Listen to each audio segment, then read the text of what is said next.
જય Swaminarayan. Shastri Swami Dharmaprasad Dasji college Una, SY BA semester 4, વિષય સમાજશાસ્ત્ર.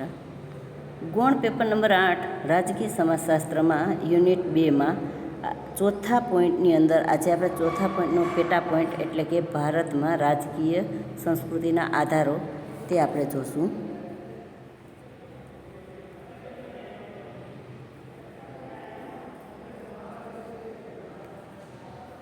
રાજકીય સંસ્કૃતિના આધારો. જુદા જુદા રાજ્યશાસ્ત્રીઓ અને સમાજશાસ્ત્રીઓએ રાજકીય સંસ્કૃતિના પ્રકારો પાડેલા છે, પરંતુ પ્રકારોને બદલે રાજકીય સંસ્કૃતિની અવસ્થા એવા શબ્દો વધુ યોગ્ય ગણાવી શકાય. રાજકીય સંસ્કૃતિની અવસ્થા બે સ્વરૂપમાં દર્શાવી શકાય. પહેલી છે સંકુચિત રાજકીય સંસ્કૃતિ અને બીજી છે વિકસિત રાજકીય સંસ્કૃતિ. જે રાજકીય સંસ્કૃતિમાં પ્રજા રાજકીય પ્રભાવિતાના અભાવવાળી હોય, રાજકીય, આર્થિક અને ધાર્મિક ભૂમિકાઓની ભેળસેળ કરીને જીવતી હોય તેને સંકુચિત રાજકીય વિચારસરણી કહેવાય. એટલે કે લોકો એવી રીતે જીવતા હોય છે કે ધર્મની બાબત અને રાજકીય બાબત બે જોડીને રાખે છે. જેમ કે ઇતિહાસમાં આપણે જોઈ ગયા કે મોગલો એટલે કે આપણા દેશમાં મોગલો રાજ કરી ગયા એ ધર્મજનોની હતા. જે ધર્મના નિયમો છે તે જેને પ્રજા ઉપર લાદેલા હતા, આ સંકુચિત માનસવાળા. આગળ જોઈએ, જે રાજકીય સંસ્કૃતિમાં નાગરિકો રાજકીય રીતે સક્રિય હોય, હક અને ફરજ પ્રત્યે સભાન હોય તેને વિકસિત રાજકીય સંસ્કૃતિ કહેવામાં આવે છે. સંસ્કૃતિની આ અવસ્થામાં જડતા નહીં, પરંતુ રાજકીય સંસ્કૃતિના સોપાનની જુદી જુદી અવસ્થા જોવા મળે છે. સમાજની સંસ્કૃતિની સાથે સાથે રાજકીય સંસ્કૃતિ પણ વિકસે છે. એટલે વિકસિત સમાજની રાજકીય સંસ્કૃતિ પણ વિકસિત સંસ્કૃતિ હોય છે. તેના વિકાસ માટે કેટલાક આધારો હોય છે, જે મુખ્યત્વે નીચે પ્રમાણે દર્શાવી શકાય છે. એમાં પહેલું છે ઇતિહાસ. રાજકીય સંસ્કૃતિનો મુખ્ય આધાર ઐતિહાસિક વિકાસ છે. જે સમાજનો વિકાસ લાંબા ગાળાનો હોય તે પ્રજાની રાજકીય સંસ્કૃતિ પણ ઘડાઈને વિકસી હોય છે. અમેરિકા, બ્રિટન, આફ્રિકા, એશિયાના દેશોની રાજકીય સંસ્કૃતિના વિકાસને દેશોના ઐતિહાસિક વિકાસનું પરિણામ છે. દાખલા તરીકે બ્રિટન હિંસાત્મક કલહથી દૂર રહ્યું, તેમજ તેવી માન્યતા છે કે ઊંચા સામાજિક સ્તરની વ્યક્તિઓ રાજકીય નિર્ણયો લેવા માટે યોગ્ય છે, તેથી ત્યાં ઉદારમતવાદી વલણ વિકાસ પામ્યા છે. જ્યારે એશિયા અને આફ્રિકાના રાષ્ટ્રોની સંસ્કૃતિમાં સામ્રાજ્યવાદી શાસનનો ઇતિહાસનો ફાળો છે. ભારતીય જીવન ઉપર બ્રિટન સંસ્કૃતિની ઊંડી અસર જોવા મળે છે. એના પછી બીજું છે ભૌગોલિક પરિસ્થિતિ. ભૌગોલિક પરિસ્થિતિ પણ રાજકીય સંસ્કૃતિના ઘડતરમાં મહત્ત્વનો ફાળો આપે છે. દાખલા તરીકે બ્રિટન ટાપુ છે, તેથી બાહ્ય આક્રમણોનો ભય નથી. અમેરિકાની વિપુલ પ્રાકૃતિક સંપત્તિ અને વિશાળ ભૂમિ વિસ્તાર તેની સંસ્કૃતિ ઘડવામાં ઘણો જ ફાળો આપ્યો છે. તો જર્મની જેવા રાષ્ટ્રએ રશિયા અને અમેરિકાની વચ્ચે રહેવાનું હોવાથી રાજકીય અસ્થિરતા ચલાવી શકાય નહીં. આમ ભૌગોલિક સ્થિતિ જે તે રાષ્ટ્રની રાજકીય સંસ્કૃતિ ઘડવામાં ભૂમિકા ભજવે છે. એટલે કે કોઈ રાષ્ટ્ર સ્વતંત્ર એટલે કે એકલું રાષ્ટ્ર હોય, ટાપુ હોય, જે સ્વતંત્ર છે, જેને કોઈ દેશની સરહદ મળતી નથી, તેના નીતિ નિયમો અને તેની સંસ્કૃતિ અલગ હોય છે. પણ જે દેશને પોતાની સરહદો બીજા દેશથી મળતી હોય અથવા બે દેશ વચ્ચે એક દેશ હોય, તેને તેની સંસ્કૃતિમાં થોડીક અગવડતા પડે છે, જે ભૌગોલિક પરિસ્થિતિ છે. ત્રીજું છે સામાજિક આર્થિક વિકાસ. સામાજિક આર્થિક વિકાસની પણ રાજકીય સંસ્કૃતિ પર અસર પડે છે. દેશનો સામાજિક આર્થિક વિકાસ દેશના નાગરિકોની મનોવૃત્તિ અને મૂલ્યોને પ્રભાવિત કરે છે. શહેરી સમુદાયમાં શિક્ષણ પ્રચારના સાધનોના વિકાસને કારણે નાગરિકોમાં સામાજિક રાજકીય નિષ્ઠા અને જાગૃતિ વધુ જોવા મળે છે. જ્યારે ગ્રામીણ સમાજમાં રાષ્ટ્રીય ઘટનાઓ તરફ લોકો નિરાશા જોવા મળે છે. હવે જોઈએ છે વિવિધતા. જે તે સમાજના માનવ સમુદાયનું વૈવિધ્ય પણ રાજકીય સંસ્કૃતિને અસર કરે છે. ભારત જેવા દેશમાં વિવિધ જાતિ, જ્ઞાતિ, ધર્મ, પ્રદેશ, ભાષા જેવી વિવિધતા ધરાવતો લોક સમુદાય હોવાના કારણે રાજકીય એકતા નબળી જોવા મળે છે. જ્યારે એક જ સંસ્કૃતિમાં જુદી જુદી પેટા સંસ્કૃતિનો વિકાસ થાય ત્યારે રાષ્ટ્રની એકતા ઉપર ખતરાની ઘંટી વાગતી જોવા મળે છે.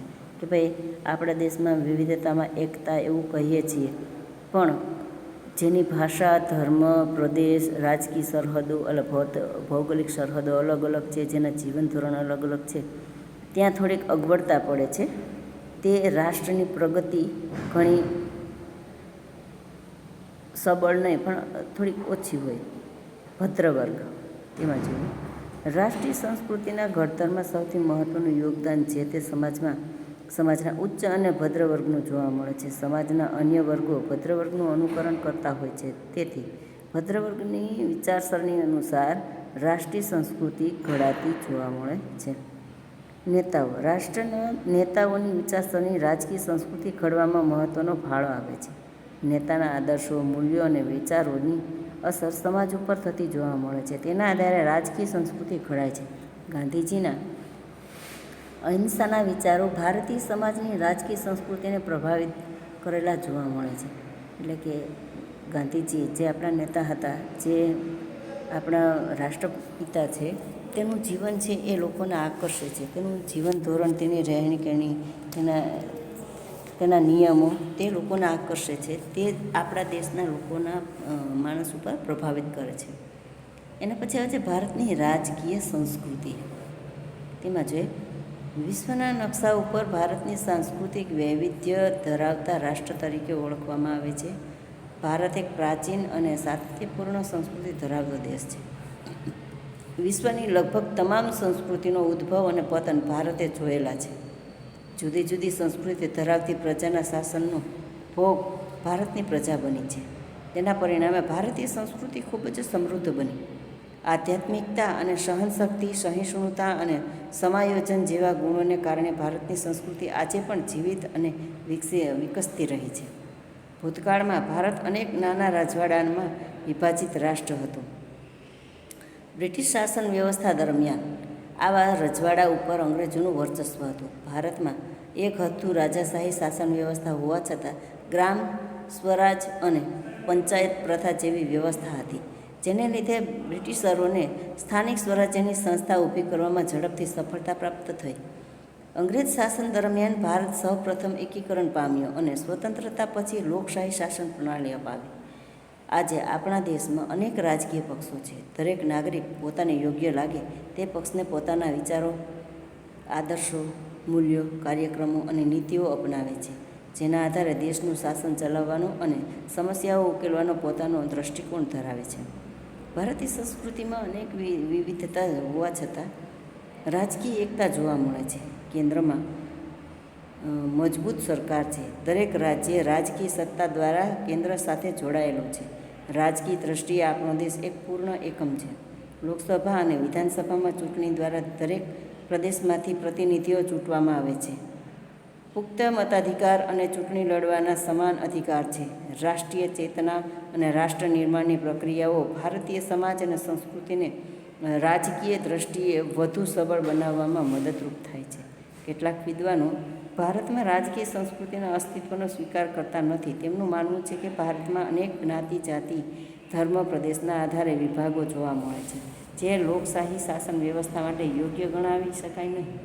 પરંતુ વાસ્તવમાં જોઈએ તો આજે ભારતીય સંસ્કૃતિમાં પરંપરા અને આધુનિકતાનું મિશ્રણ જોવા મળે છે.